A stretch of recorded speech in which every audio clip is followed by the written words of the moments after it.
என்றென்றும் நினைவில் ரோபோ சங்கர் அப்படின்ற ஷோவை இப்போ டெலிகாஸ்ட் பண்ண போகிறாங்க. இதில் அவருடைய நினைவுகள் அண்டு அவரை பற்றின நமக்கு தெரியாத நிறைய விஷயங்களை அவருடைய க்ளோஸ் ஃப்ரெண்ட்ஸ் அண்ட் ஃபேமிலிலாம் ஷேர் பண்ண காத்துட்ருக்காங்க.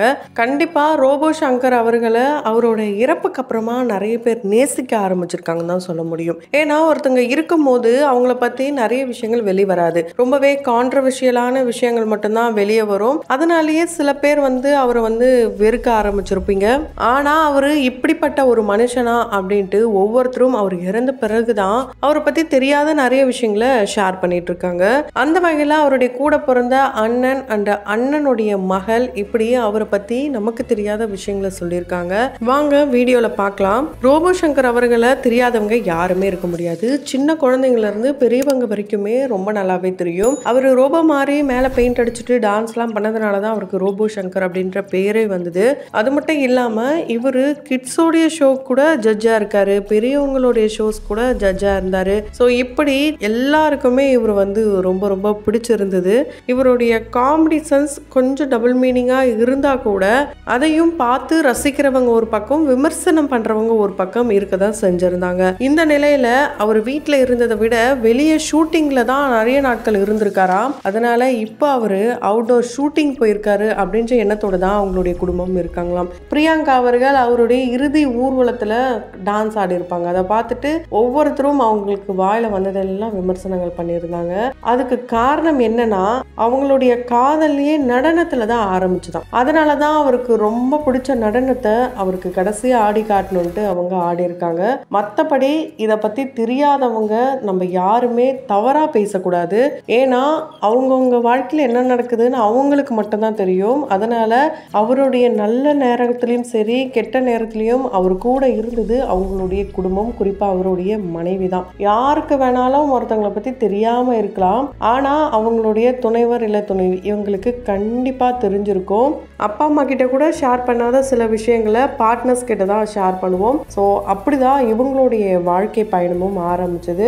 அது இப்போ மிகப்பெரிய ஒரு துயரத்துல தான் இருக்காங்க. இருந்தாலும் அவரை பத்தி மக்களுடைய கருத்துக்கள் என்னவா இருந்தாலும் இவங்க அவரை பத்தி தெரிஞ்சுக்கணும்ட்டு தான் இந்த ஒரு ஷோவையே அரேஞ்ச் பண்ணியிருக்காங்க.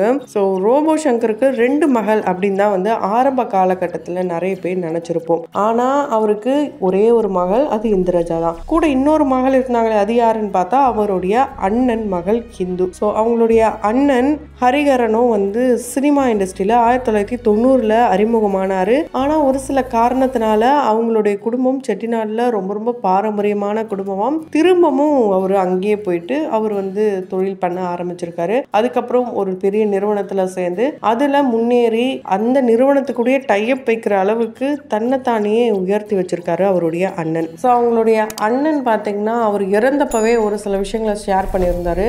அதை தொடர்ந்து சமீபத்தில் ஒரு இன்டர்வியூல அவர் பேசும்போதே என்ன சொல்லியிருப்பாருன்னா, எங்களுடைய குடும்பத்துக்கு விடாத சாபம் போல இருக்கு, அதனாலதான் இப்படி எங்களுடைய குடும்பத்தையே வாட்டி வதைக்குது.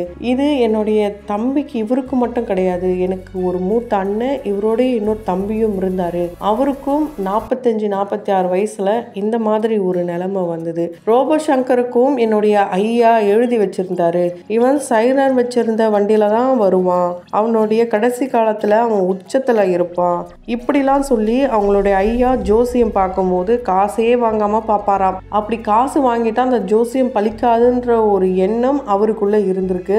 ஸோ இப்படிதான் இவரை பத்தி எழுதி வச்சிருந்தது நடந்திருக்கு. அது மட்டும் இல்லாம இவங்களுடைய அண்ணனும் தம்பியும் இந்த வயசுல தான் இறப்பாங்க, உங்களுடைய குடும்பமே இந்த வயசு வரும்போது இருக்க மாட்டாங்க யாரும், அப்படிலாம் எழுதப்பட்டு இருந்ததாம். சொல்ல போனா ஹரிகரன் அவர்களுக்கு கூட 46 வயசு கடக்கும் போது ஒரு அட்டாக் வந்துதான். அதுல இருந்து மீண்டு எப்படியோ இப்ப 50 வயசை கடந்து இருக்கிறது இவரு மட்டும்தானா.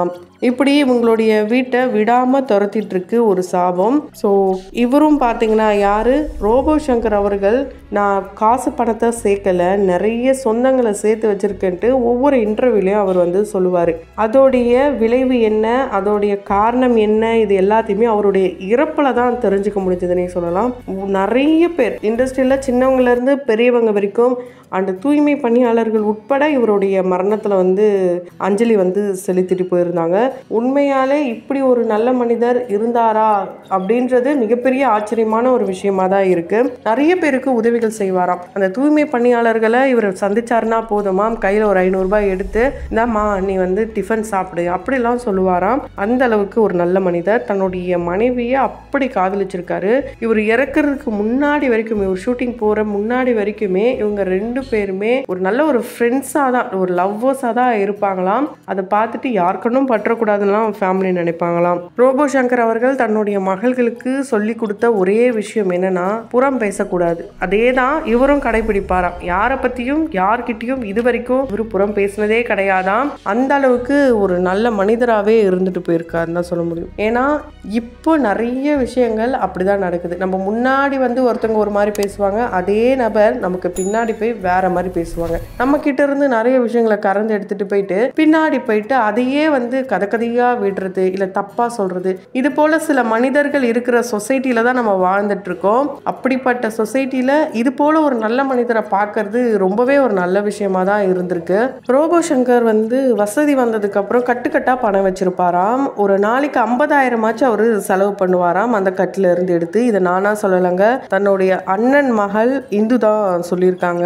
அவங்களுடைய கல்யாணத்தை இவர் தான் பண்ணி வைக்கணும்னு ஆசைப்பட்டிருக்காங்க. இப்போ அவங்களுக்கு கல்யாண ஏற்பாடுகள் நடக்கிறது கூட முதல் முறையா இவர்கிட்ட தான் ஷேர் பண்ணியிருக்காங்க. அவருடைய பேரனுடைய காது குத்து டேட்டை கூட மாற்றி வச்சிடலாம், ஏன்னா இவர் ஹாஸ்பிட்டலில் அட்மிட் ஆனப்போ இவர் மீண்டு வந்துடுவார் அப்படிலாம் ஒரு நினப்பில் தான் இருந்திருக்காங்க. இப்போ நட்சத்திரன், அதாவது இவங்களுடைய பேரனுக்கு 2 பக்கமும் தாத்தா இல்லைன்றது மிகப்பெரிய ஒரு வருத்தமாக தான் இருக்காம். கமல் சார் கூட இவர் நடிக்கணும்ட்டு ரொம்ப பெரிய கனவு ஆசையோடு தான் இருந்திருக்காரு. அப்படி நடிச்சிருந்தா ஆன்மா சாந்தி அடைஞ்சிருக்குமா. ஏன்னா நிறைய பேர் சொல்லியிருந்தாங்க, கமல் சார் இது வரைக்கும் யாருடைய சடங்கு இந்த போல வீட்டுக்கெல்லாம் போனது கிடையாது, ஆனால் முதல் முறையாக ரோபோ சங்கருடைய இறப்புக்கு தான் வந்திருக்காரு, இது எவ்வளோ பெரிய விஷயம் அப்படிலாம் சொன்னாலும் அதனாலேயே இவருடைய ஆன்மா சாந்தி அடையும் இப்படிலாம் நிறைய பேர் கமெண்ட் பண்ணியிருந்தாங்களாம். ஆனால் கமல் சார் கூட நடிச்சிருந்தா உண்மையாலே அவருடைய ஆன்மா சாந்தி அடைஞ்சிருக்கும் அப்படின்றத அவருடைய அண்ணன் மகள் சொல்லியிருக்காங்க. ஸோ இப்போ வரைக்கும் அந்த குடும்பத்திலிருந்து ஒவ்வொருத்தரும் அவரை பற்றி சொல்லிட்டு தான் இருக்காங்க. கண்டிப்பாக அவருடைய மரணம் பார்த்திங்கன்னா யாருமே எதிர்பார்க்கல. இந்த இழப்பு வந்து மிகப்பெரிய இழப்பு. கடவுள் தான் அவங்களுடைய குடும்பத்தினருக்கு துணையாக இருக்கணும்.